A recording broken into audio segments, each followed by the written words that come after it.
Hello everyone, IndieGems here with another review, and this time we are looking at Kaku the Ancient Seal, an open world ARPG adventure. Being in early access for a year, it has now had its full release, and I've managed to put a good 40 hours into this game and have completed the main adventure, including killing the final boss, which appears to be a very rare achievement, so chuffed badge to me. I'm in a good position to give an informed decision on this game, so sit back and let me tell you why you should be giving Kaku Ancient Seal some of your valuable attention. Kaku is a boy tasked to restore balance to the land by collecting 4 magical spheres spread around the sprawling continent full of monsters, traps and fantasy-themed villains. Helping him on his quest is his trusty sidekick Piggy, who has his own bag of tricks like teleportation, a protective shield and a cunning disguise to blend Kaku in with the locals. If you love exploration like I do, then you will be in your element here, with a massive open world environment split into 4 domains, each with their own specific monsters, weather conditions and terrain. Exploration is truly rewarded, with hidden chests full of loot tucked away in some out of way places, and some tricky platforming and puzzles blocking your way to progression of the main quest. Each area has its own main story with a new character and a bunch of side quests for you to complete for achievements and fun. There is so much to do in this game in regards to finding things, and so many achievements attached to them that you will easily be putting in 60 hours plus if you want to complete them all. What makes this game so much fun for explorers is a detailed map showing all the places of interest and a network of teleportation gates, which means once you've discovered and unlocked them, you can travel around the vast continent with ease. Perfect for picking up loose achievements and basically just getting around faster. To activate these gates, there is a small puzzle that must be completed to unlock the gate. Sometimes these are a little tricky and may take a few attempts, but eventually you'll get there, and some are protected by evil and may need a special element like fire to remove the restraints before accessing the puzzle. These gates are a godsend and should be unlocked as soon as possible. They are marked on the map too, so they are easy to find. As in all RPGs, combat plays an important part in the game, and Kaku is no exception. He has a catapult which can launch 4 types of projectiles, which are a fire element, a poison element, an electric shock element, and an unlimited generic stone projectile. Each one has its purpose and will be stronger against certain enemies and objects. For example, a fire element will cause more damage to frost demons and will burn evil branches entwined around teleportation gates. You only have a finite amount of the 3 elemental projectiles, and to keep reserves plentiful you will need to collect resources lying around and use these to craft new projectiles at camps and on the elemental plane. More about that later. In camps you can also cook ingredients to use to bolster your health, stamina, defense and attack prowess, so it's good to collect items as you are exploring, and there is a very generous inventory size, so you will be able to collect as much as you want without worrying about capacity, and if you do reach capacity you will have plenty to craft what you need. These projectiles are perfect for firing from a distance and picking off enemies without the danger of melee attacks, and for the most this is a good tactic. The projectiles do have a range, so you will need to be relatively close, but you can usually kill them before they charge at you in anger. And these projectiles are also useful to shoot at gems embedded in rocks which you would not be able to reach otherwise.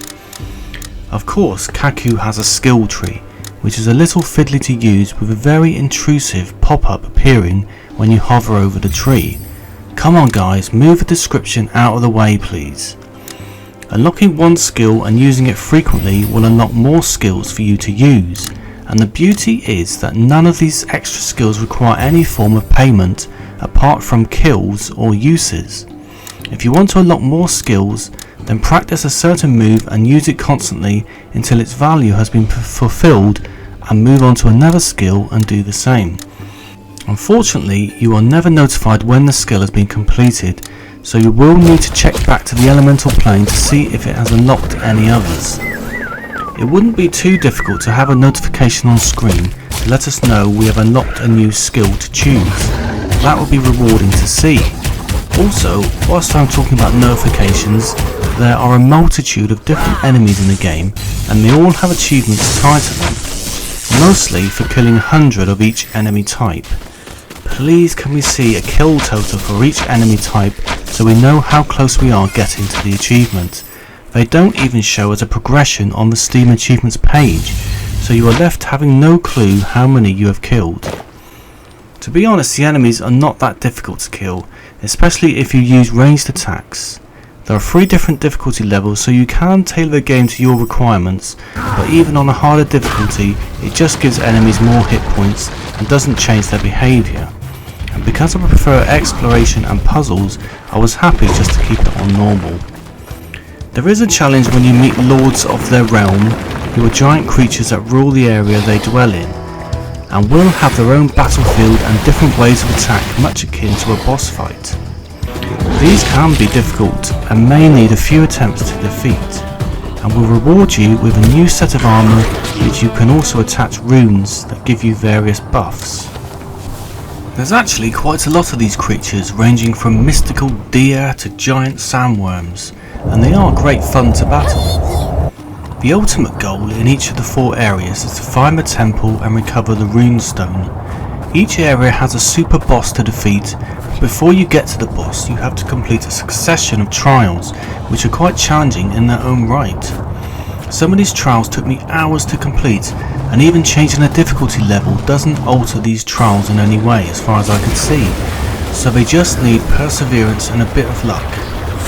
Once you've completed the trials, you are presented with the boss, who has 3 lives, with each life having a large amount of hit points to deplete before getting to the next tier, and each tier gets harder with new abilities and techniques. They can be quite difficult to beat and are certainly a challenge on any difficulty level. There is the option to use Awakened State, which transforms you into a wrecking machine for a short while, and will easily wipe out a whole life, but often this is unusable because of a lack of energy. As most boss fights often require, you will need to be constantly running around avoiding projectiles, waiting for that moment where you can get close and do some damage.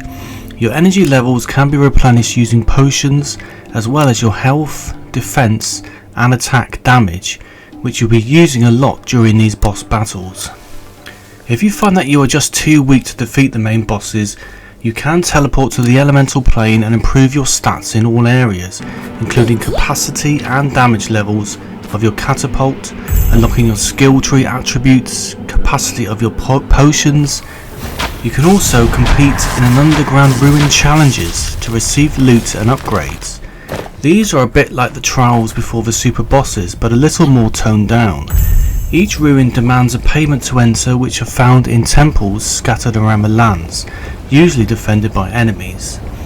There are 3 levels of ruins. The lower level requires 1 rune to enter, then a set of ruins that require 2 runes to enter, and finally a tier of ruins that require 3 runes to open.